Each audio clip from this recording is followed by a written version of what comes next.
Hi, everybody. Jorge Rivera here with the People's Resource Center and your Tenant Tip Tuesday. Welcome, and thank you so very much for joining us. Let's get started with some breathing exercises. We're going to do an inhale for a count of 4, hold for 4, and then exhale for 4, hold for another 4, and then repeat. So you can follow my lead. Just inhale,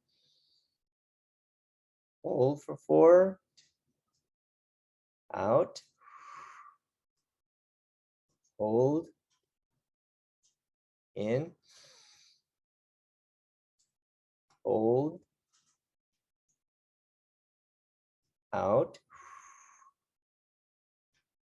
hold,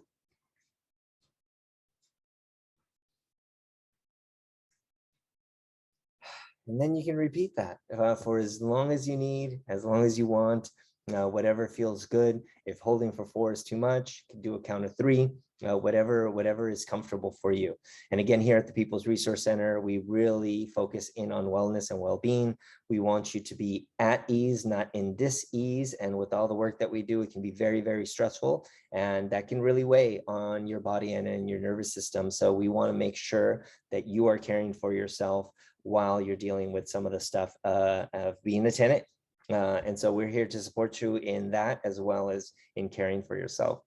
So thank you for joining us. Let's get to the tenant tip this week. Last week, we talked about all the different ways that you can pay rent and the things that you can't be limited against, right? So this week, we're going to talk about actually your right to receiving a receipt for rent payment. So it is your right to get a receipt. If you are submitting rent payments in whichever form that you're submitting them, you should be getting rent receipts for those things.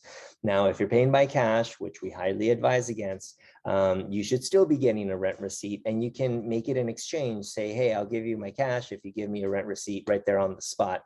Most likely, you're probably getting cash collected and not sent through the mail. And if that's the case, request a rent receipt and then give up the cash, right? If you're paying through a money order or through check and you're using the United States Postal Service to get it over to the owner or the manager, then request a receipt in return, and always try to just push on that and make sure that you're getting some sort of receipt for that rental payment.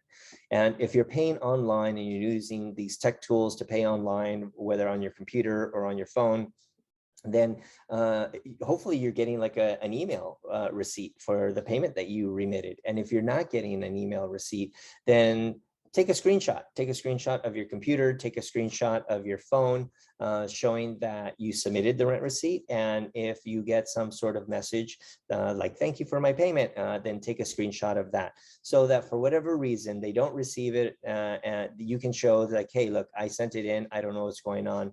And then you can try to get it cleared up, but you're not going to be shown as paying late or things of that sort, or charging any late fees. And late fees is another topic.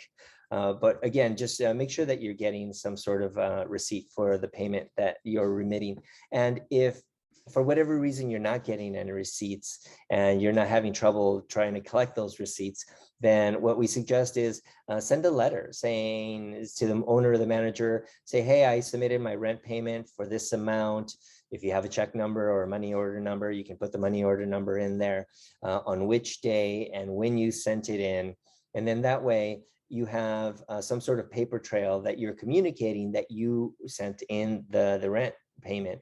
And if they want to refute that by saying that they never received it, then they can respond to that correspondence, right? But at least you're putting it on paper saying, hey, I did this. And so you're requesting a rent receipt, or at least this can be your paper trail to try to produce some sort of receipt for the payment that you made. So that's about it for this week. We hope that that's helpful. And we want you to definitely share this video out, share it with other tenants, your friends, your neighbors, your family.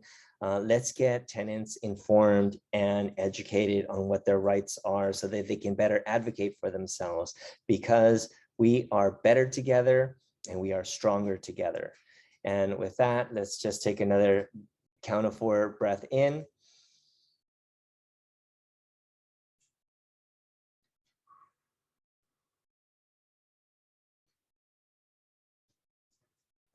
All right. Thank you so much for joining us. Again, I'm Jorge at the People's Resource Center, and this was your Tenant Tip Tuesday. We will see you next week. And we hope to be adding maybe a variety of other videos in the future, like maybe in Spanish, and also just advising you of like new laws, new rules, new things that come up. We'll try to add more videos. So that's why you should subscribe to our YouTube channel and click on the little bell icon so you're notified of any new videos that we put out that are advising you of your rights and how you can better advocate for yourself. So thank you so much for joining us. Jorge Rivera, bye for now.